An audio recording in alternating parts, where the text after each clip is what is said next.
Comment on fait parce qu'on est deux? On pourrait répondre ensemble, ça pourrait être pas mal. Allez, je vous arrête.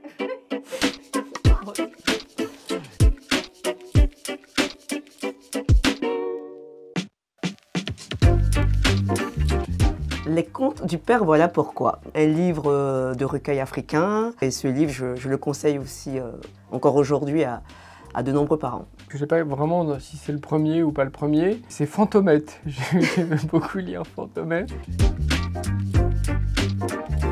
Moi, c'est vraiment ma bande de copains. Vraiment. On n'avait pas beaucoup de livres et nous-mêmes, on vivait des aventures incroyables. On avait un quartier pour terrain de jeu, donc on était de vrais héros et super-héros.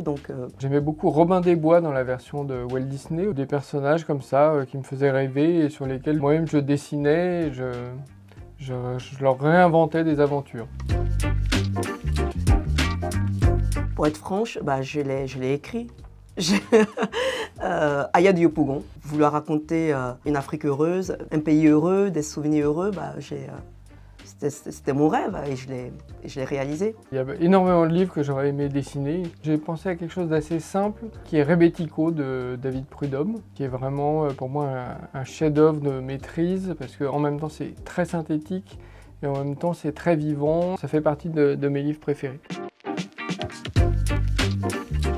Ah non, mais moi, crayon. J'écris avec un carnet, je fais mes petits croquis, comme ça, je fais un storyboard. Alors moi, j'utilise les deux. Il y a des esquisses qui sont faites au crayon, un montage qui est fait en numérique et ensuite, il y a à nouveau du dessin sur papier, donc les deux.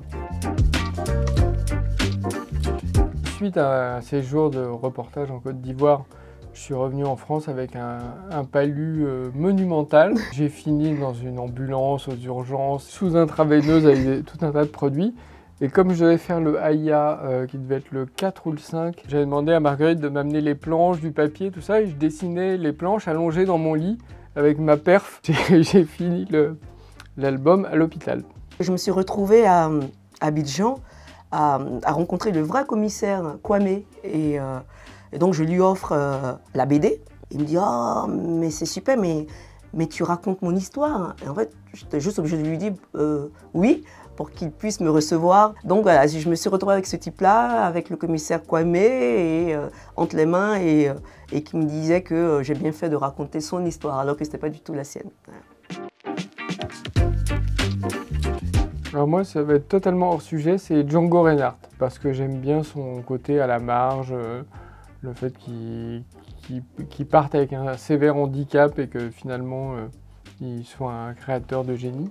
Ben moi, c'est plutôt les gens, un visage, une discussion, une situation, enfin c'est plutôt ça qui m'inspire, ce sont les autres qui m'inspirent.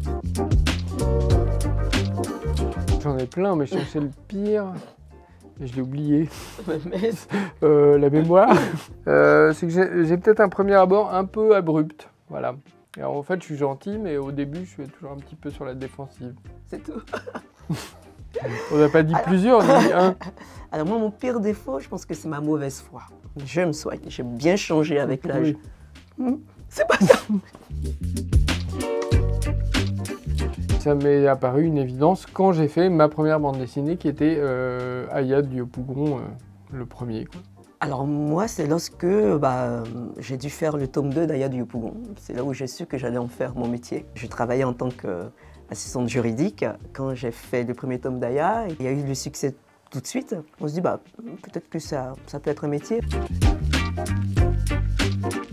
J'aurais pu faire guitariste manouche. Moi, sociologue, c'est ce que je fais un peu et ça me plaît parce que en fait, j'aime observer les gens. Ça commence par un A et ça se termine par un 7.